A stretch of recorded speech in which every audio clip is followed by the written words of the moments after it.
You have a response to the caller, Tanya? Yeah, repeat what she said. I'm sorry. I can't repeat it. She said a lot of. No, she basically said that. Go ahead, caller. Go ahead, Tanya. There was a lot of brilliance and smart things in there. It was great. What I said was, it doesn't matter to the establishment if they let Hillary win because their gravy train continues. Because they would rather not back Trump and lose it.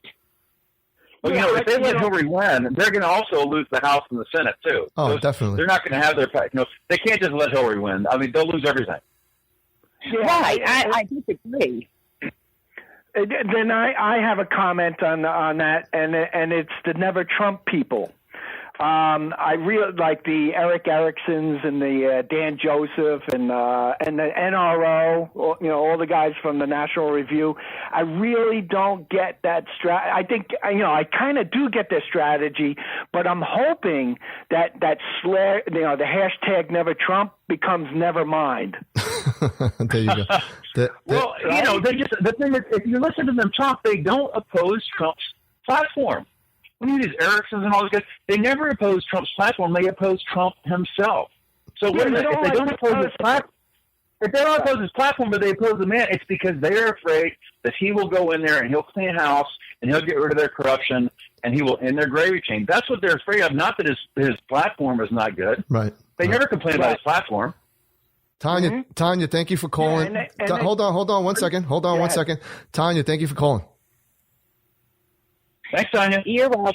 Take care. Bye, guys. Continue to listen, Bye. please. Thank you so much. Bye. There you have it. Go ahead, Mr. Pinko. No, I really get pissed off when I see these guys with the hashtag Never Trump and everything, and I always, I confront them and I say, so you're telling me you're going to be not voting and inadvertently you're supporting Hillary Clinton, and that's why I'm trying to shame these guys by pointing out you guys are supporting Hillary Clinton, and don't ever tell me Trump is worse. Like we're worse off with Trump than Hillary Clinton. Absolutely not. That's Hillary. That's like give me a break. Hillary Clinton has zero accomplishments. She's had zero accomplishments. Where Donald Trump, at least he has some failures, but guess what? He's had more accomplishments than failures, and I'll take his winning percentage any day. Go ahead, Bill.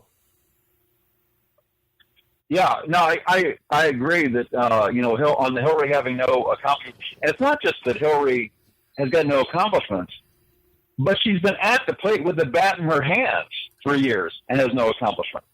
Mm-hmm. She has literally failed at everything that she's ever tried.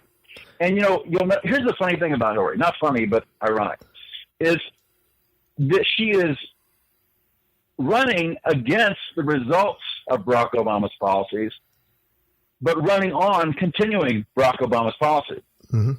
So she is railing against what he's done, and yet says that she will continue doing what he's doing. Yeah, like she was for his trade. I mean, she was for TPP before she became all of a sudden against it. So the TPP, the Trans-Pacific Trade Partnership, she was for that, and now all of a sudden she's against it. I'll tell you. Here's when when you're dealing with an empty suit politician. Okay, when they start saying, when their primary campaign slogan is "I will fight for you," what they're really saying is, ignore the fact that in my past I haven't done a damn thing because I'll fight for you going forward. Don't look at my history. Don't look at my track record. Don't look what I've achieved. Donald Trump says, look at all the stuff I've achieved. You can walk into my achievements. You can buy an apartment in my achievements, okay? You can do business in my achievements. But guys like Ted Cruz and Hillary Clinton, they don't talk about their achievements because they don't have any. Right. They just say, I will fight for you. Right. I'm a fighter. Right. Which is really a translation for I lose a lot. Right. Hold on 1 second. We got a call over here. Area code 404. What's your name? Where are you calling from? Area code 404. Well, I'm the same caller as you. I'm sorry. Oh, so you're just listening in. Okay. I'll put you on hold. Sorry. No, I'm just listening, but actually I have one question. Yep. Is he I'm getting a lot of garbled. Yeah, no, he's not. If you want to call 404, if you want to call back, hang up and call back. We're getting terrible feedback, so just call back. You're listening to the Silent Majority here on New Media Patriot Radio. The number to call is 347-338-1775. It's been a packed show here. We actually want to call an extra hour here because it's been great, and I gotta applaud Bill Mitchell because he's feeling a little under the weather, and I'm pulling him along here. And actually, he's pulling the show along. He's got a lot of interesting things to say. But Mr. Pinko, you wanted to say something? The other thing that people point out is Trump. I see all these anti-Trump people, and they point out his bankruptcies. Donald Trump has had 4 bankruptcies. And I argue with those people and go, oh, Donald Trump's a failure. 4 bankruptcies. I go, do you know how many businesses he owns? Mm-hmm. He owns over 250. I don't even know the exact numbers, but it's over 200. Well, close to over 500 actually. Yeah. Well, this is the thing. This is the thing. He licenses his name, his brand out, and other people run it. He might be supervising, but he licenses. That's like me saying, okay, you can use my name. What do you got? Okay, I'll license my name to you. And that's what people don't realize. Yeah, he's got a lot of business, but a lot of it it's licensed. Go ahead. But I asked people, I said, do you know what the failure rate of just running one business is? Yeah. What is the failure rate? If you start a business, what are your chances to fail? And it's more than 50% that your business is going to fail. So for Trump to have the track record that he has, and people go, he's bankrupt, companies. Yeah, 4 or 5 companies out of hundreds. That's an amazing track Mr. record. Mr. Pinko, you bring up an interesting point. I've had a lot of business people call onto the show, and Bill Mitchell himself is a business person. So I want Bill Mitchell to talk about this and tell people how hard it is to run a business, which is why he has a lot of small business owners who have been basically abused under this administration with regulations and with this Obamacare nonsense. Let me say something real quickly about the whole bankruptcy. I'm going to say something about the bankruptcy thing real quick. I am ecstatic that Donald Trump has had some challenges in business. Not many, but a few along the way. And what I want to point out to is Donald Trump had those challenges in business, and he is richer today than he's ever been. And when he takes over this country, there's an excellent chance that we are going to be spiraling into a recession as he takes over the country. Mm-hmm. Okay, this country, this economy is on the brink right now. Okay, and that we are going to need a turnaround specialist to save this country. Okay, and I think that the fact that Donald Trump has been through those challenges, come back from it, and become more successful than ever and bigger than ever says a lot with what he will do with this economy when he takes it over, probably in a recession when he begins his term. And I don't think we're going to be looking at a man who, for 4 years or 7 years, is blaming his predecessor for, I inherited a bad economy. Okay? Right. I mean, if the only way you can win at poker is to be dealt 4 aces every time, you're not much of a poker player. If you watch poker tournaments on TV, the great players win more with a pair of twos. That's a great analogy. They do with 3 aces. That's a great analogy. Yep. Okay, and Donald Trump can take an economy that is a pair of twos and win the whole tournament with it. And it's not going to take him 4 years or 8 years. He's not going to blame the previous guy. He's going to get to work and he's going to fix it. Because, and people say, well, Donald Trump has got a big ego. Well, thank God, because you know what? Donald Trump will not let himself fail on the international stage. Let me ask you a question. He will not take over as president of the United States and let himself fail. He will not do it. Let me ask you a question. What successful person, what athlete doesn't have an ego? You have to have some sort of an ego to be successful. I mean, it comes with the territory. It's important to have an ego. I mean, even God calls himself God. You're hitting. Let me tell you, Bill. You're hitting it out of the park here with the baseball analogies and the metaphoric talk over here. It's hilarious. I love it. But go ahead, Mr. Pinko. And I'm a Met fan. And you're a Met fan. So am I. No, but you guys are hitting the nail on the head with everything. That's why I called in. I was excited. I was listening to you guys. And you got on point with Rush also, Rush Limbaugh. And Mark Levin has jumped the shark with his insane support for Ted Cruz, and I don't get it. Isn't he somebody in that campaign? Isn't his fiancé related to that campaign somehow? You broke up a little. I couldn't hear you there. Oh, isn't I heard somewhere that Mark Levin was engaged to somebody that had something to do with the Cruz campaign. I don't know.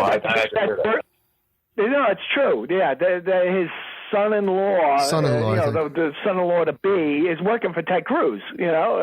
Which there's conflict of interest there, but I really don't get it. Well, Rush is kind of in a bubble because I think Rush should have been more supportive of Trump and more anti-Cruz, but he's this the conservative purism. That's what kills me with all these people with putting Ted Cruz as the messiah of conservatism, and when he's not. He's a political opportunist. He's a preacher and a lawyer, and I wish these people did get a one-on-one like I did and see the phony Ted Cruz that's just running on this, he holds the Bible in one hand and the Constitution in the other, and he's full of shit. I'm sorry to say. It all feels like staging with him. I was early on. People asked me, what's one word to describe these various candidates? And the one word that came to me when describing Ted Cruz was calculating. This guy looks at you, and you get the sense that he is not really listening to you or really connecting with you, but he's calculating how he can use what you're saying to his advantage. And I don't like that. I don't like people like that.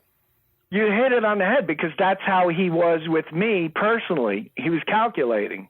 He was looking at me, trying to say all the right words to me and everything. And I'm not the guy that's going to swallow it, I was headbutting with him a bit, but trying to get him to open up, to try to just open up and be honest, and he wouldn't do it.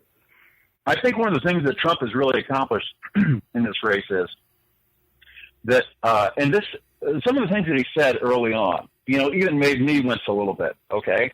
And I was like, man, wow, if I was his campaign manager, I would have told him not to say that. But here's the thing. Here's the beautiful thing about that. When he says these things, and you say to yourself, man, no consultant in the world would tell him to say that. No campaign manager would tell him to say that. Any focus group in the world would tell him, no, it's crazy to say that. What that does is that gains him tremendous honesty point. Because you're like, man, this guy is not managed. He's not controlled. He's not focus group. He's telling us, for better or worse, what he really thinks. So when he gets to the bigger issues, the more important issues, not this little side personal stuff, I can believe that what he tells me is really what he thinks, whether I like it or not. I know it's what he thinks. With a guy like Ted Cruz, I have no idea if what he's saying is really what he thinks. It's what he has calculated he thinks I want to hear. Well, this is you're listening to the Silent Majority here. I am your host, Chris, on New Media Patriot Radio and on the Rebooting Liberty Hotline. I have my co-host, Bill Mitchell, and I have also a co-host, Mr. Pinko. He's been a co-host in the past. You bring up an interesting point, and that, Bill, I mentioned this earlier, that the reason why people in politics, people outside of politics like to call him an outsider when he actually isn't an outsider is the fact that they say, well, people in Congress don't like him. They don't like him simply because, like you mentioned, he's unpredictable in the sense that you never know which way he's going to go depending on how he wants to build his brand. He's so manipulative and calculating where he says, well, let me see if this bill's going to pass. Maybe I can, I'll vote no.